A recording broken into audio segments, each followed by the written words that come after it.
అధికారం చేతిలో ఉంది కదా అని కొందరు ఎలా ప్రవర్తిస్తున్నారో చూస్తే సభ్య సమాజం సిగ్గుతో తలదించుకోవాల్సిన పరిస్థితి. ఇది ఒక తీవ్రమైన సున్నితమైన విషయం. ఈ సంఘటన గురించి చెప్పాలంటే గొంతు బరువెక్కిపోతుంది. అధికారం చేతిలోకి రాగానే కొందరికి కళ్ళు నెత్తికెక్కుతాయా? మానవత్వం మరచిపోతారా? ఒక అంగన్వాడీ కార్యకర్త, ఒక ఆడబిడ్డ, అందులోనూ భర్త లేని ఒంటరి తల్లి పట్ల ఒక నాయకుడు ప్రవర్తించిన తీరు ఇప్పుడు సోషల్ మీడియాలో వైరల్ అవుతుంది. సత్తెనపల్లి నియోజకవర్గంలో వెంకటేశ్వరరావు అనే ఒక వ్యక్తి, ఆయన స్థానిక టీడీపీ నాయకుడని అంటున్నారు. ఒక అంగన్వాడీ కార్యకర్తను ఫోన్ లో దారుణంగా వేధించినట్టు ఆరోపణలు వచ్చాయి. ఆయన ఆ పార్టీ గ్రామ స్థాయి నాయకుడో, మండల స్థాయి నాయకుడో, కార్యకర్తో, ఆ స్థాయి ఏంటనేది పక్కన పెడితే ఆయన చేసిన పని మాత్రం అత్యంత గర్హనీయం. ఇంతకీ ఏం జరిగిందంటే, ఆ అంగన్వాడీ కార్యకర్త చెప్పిన దాని ప్రకారం ఆ నాయకుడి తమ్ముడి కొడుక్కి పోషకాహారం ఇవ్వాలని ఒత్తిడి చేశాడట. దానికి సరైన పత్రాలు, వివరాలు ఇవ్వకుండానే బలవంతంగా ఇవ్వాలని డిమాండ్ చేశాడట. అయ్యా, ఆధార్ కార్డు వివరాలు తీసుకురండి, తప్పకుండా ఇస్తానని ఆమె చెప్పినా వినకుండా ఫోన్ లో బెదిరింపులకు దిగాడట.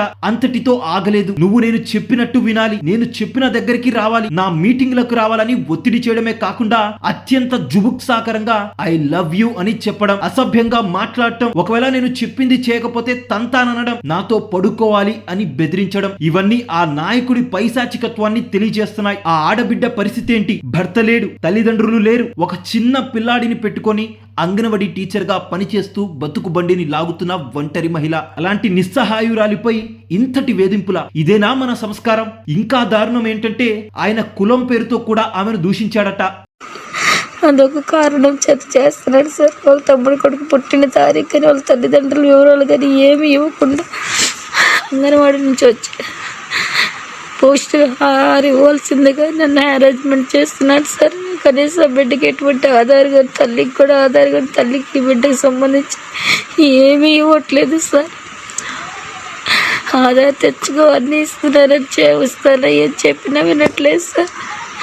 వాళ్ళ తమ్ముడు కొడుకు అన్నీ ఇవ్వాలని, ఒకవేళ ఏమి ఇవ్వకపోతే నేను తనతో పడుకోవాలని ఫోన్లు చేసి ఐ లవ్ యూ అని, నువ్వు అంటే నాకు ఇష్టమని, నా మీటింగులకు వస్తానని, నేను చెప్పినట్టునే వినాలని చెప్పి, నాకు ఇష్టాలు ఎక్కువ నేను చెప్పి, నేను సత్తెనపల్లి ఉంటే నువ్వు సత్తెనపల్లి వచ్చి నాకు ఫోన్ చేయని నన్ను తరచు ఫోన్ చేసి బెదిరిస్తున్నాడు సార్. ఇదంతా నేను నా ఫోన్లో రికార్డు చేశాను సార్. రికార్డు చేస్తున్నానని నేను ఆవు అంటే ఉన్నా కానీ ఒక్క పాటు కూడా ఎదురుగా మాట్లాడలేదు సార్.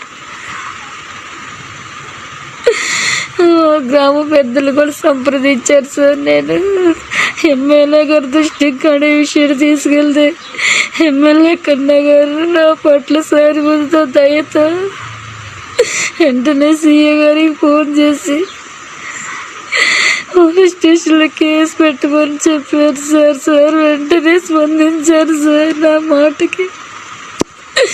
అతను 26వ తారీఖు ఫోన్ నైట్ టైంలో 26 సార్లు ఫోన్ చేసి, నేను ఫోన్ ఎత్తుపోయేసరికి వాట్సాప్లో సారీ అని పెట్టి పక్క వీధిలో వేరే వాళ్ళకి ఫోన్ చేసి నాకు ఇమ్మని నన్ను బ్యాండ్ చేయాలని చెప్పి అందరి దృష్టిలో ఇలా చేస్తున్నాడు సార్. ఈ 16 సంవత్సరాల నుంచి నేనేనాడు ఒక్క మేము కూడా తీసుకోలేదు సార్. ఇది కేవలం ఒక వ్యక్తి సమస్య కాదు. వ్యవస్థలో పేరుకుపోయిన అహంకారానికి, కుల దురభిమానానికి, అధికార దుర్వినియోగానికి నిదర్శనం. ఆరోపణలు నిజమని తెలితే ఆ వెంకటేశ్వరరావు అనే వ్యక్తిని చట్ట ప్రకారం, ముఖ్యంగా ఎస్సీ ఎస్టీ అట్రాసిటీ చట్టం కింద కఠినంగా శిక్షించాలి. బాధితురాలికి ప్రభుత్వం అండగా నిలవాలి. ఇలాంటివి మళ్లీ జరగకుండా కఠినమైన చర్యలు తీసుకోవాలి. ఈ సున్నితమైన విషయంపై మీ అభిప్రాయం ఏంటో కామెంట్స్ లో తెలియజేయండి. బాధితురాలికి మనమంతా అండగా నిలుద్దాం. ఈ వీడియోని షేర్ చేసి ఈ అన్యాయాన్ని అందరి దృష్టికి తీసుకువెళ్దాం. మరో అంశంతో మళ్ళీ కలుద్దాం. అంతవరకు సెలవు. జై హింద్.